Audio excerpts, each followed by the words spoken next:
the Knicks. People are about to start referring to the Knicks as that team that plays, well, that former NBA team that plays in the Garden. As y'all know, BX Ball's here, whatnot. But I look at my face, the Knicks are struggling. I don't know why. They're 7-13 right now.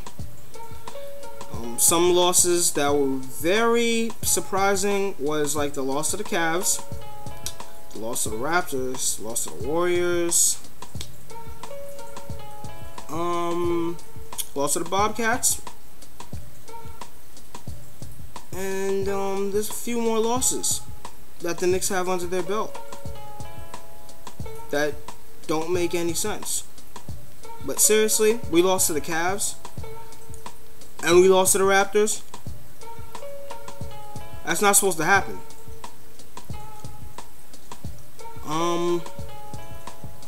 Title of this video obviously is Knicks struggles and whatnot. So I guess I gotta talk about the Knicks struggles. Number one.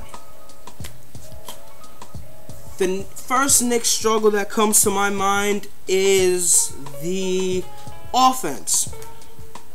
Excuse me. The offense is horrible.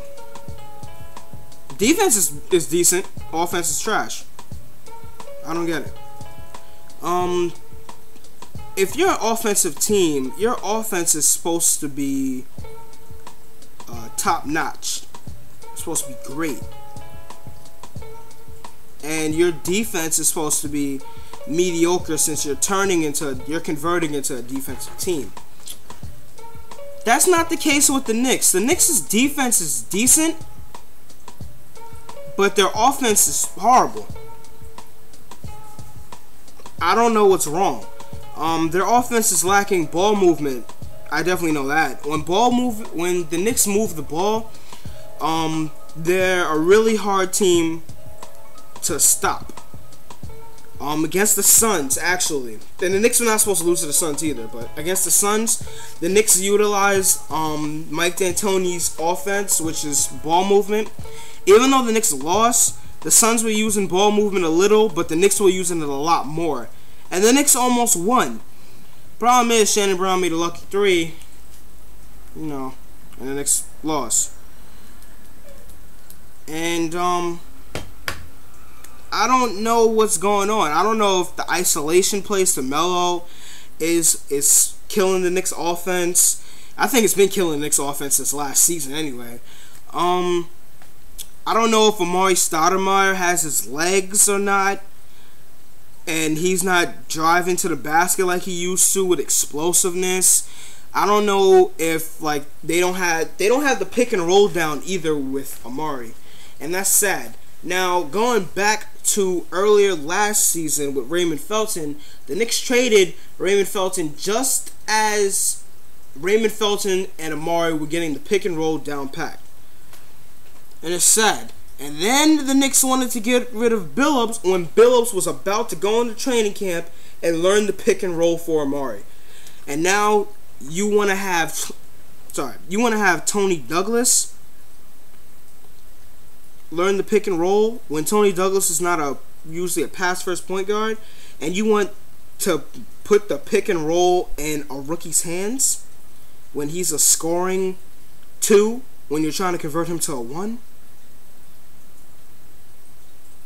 I don't get it. Tyson Chandler, they need to establish the pick and roll with. That has worked better than the pick and roll with Amari, honestly. Fields has been on point. And staying on the topic of offense, the Knicks' bench is, oh my goodness. The Knicks' bench is just horrible. Bill Walker getting 9 points and the rest of the bench getting another 2 for a combined 11 points. That's not gonna get it done. And Josh Harrelson's out, and I know Josh Harrelson was putting in work. Him and Bill Walker were putting in work. Ronaldo Balkman used to get some playing time. That was only in preseason where he had that 20-something point game. Other than that, the Knicks are not playing Novak. Bibby's not doing anything. I don't even know why the Knicks really signed Bibby. And Jeremy Lin, I don't know why they signed him either. Jerome Jordan, I know why they signed him, to add size. Jared Jeffries is back. He provides defense. That's it. But the Knicks offense from the bench and from the starting five, and the Knicks offense in general, is just horrible. They need to get it going. They need more practice. They need to go out to dinner. I don't really care. Whatever works, whatever helps them work this offensive struggle out, I'll be fine.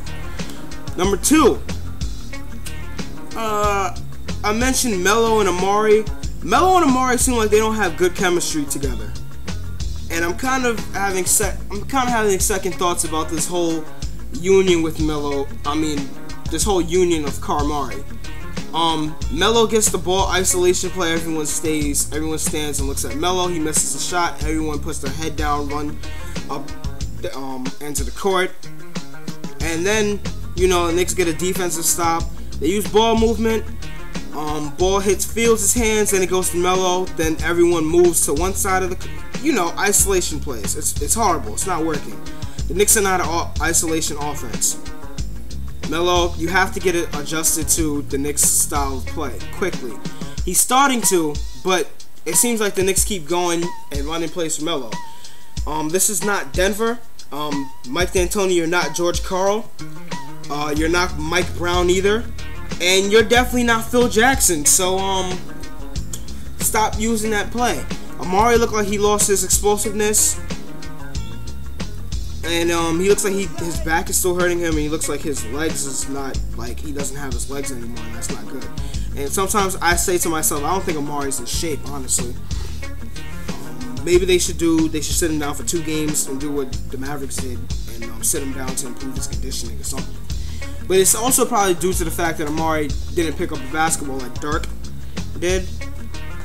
This whole summer, he was pretty much focused on his back. Okay, so that's number 2. That was Carmari. All right, 3, the point guard. We have Tony Douglas sometimes starting, and Tony Douglas has been, Tony Douglas looks like he's not healthy either. Something's wrong with Tony Douglas, honestly. I've seen Tony Douglas play better than this. I know he's inconsistent, but I have seen Tony Douglas play better than this. And it's sad to see him play like this. And then to replace Tony Douglas, they have a rookie sometimes start, named Iman Shumpert. Now, Iman Shumpert, he might be a steal of the draft, but he's putting up way too many shots. His passes and stuff, he's very athletic, but he needs to learn, get acquainted to the offense as well. So that deals with the 1 guard. Now the 2 guard, the Knicks need a backup too. J.R. Smith, Wilson Chandler, March, come over to the Knicks maybe. I really don't know. Fields is getting it done from the starting 2, but the Knicks really need a backup 2 badly. There's other struggles that the Knicks are having right now. Most of them don't come to the top of my head, but it's sad. If you want to know what the Knicks seed is, the Knicks are 10th seed, below the Cavs, and it frustrates me, honestly. The Cavs are 8 and 11. The Knicks, obviously, like I said in the beginning of the video, are 7 and 13. The Knicks play tomorrow against Detroit at the Garden. The Knicks have struggled at home. You're not supposed to struggle at home if you're an NBA team. You're supposed to struggle on the road. But in total, the Knicks have just been struggling. But this pretty much sums up this video. So this is the BX Baller signing out.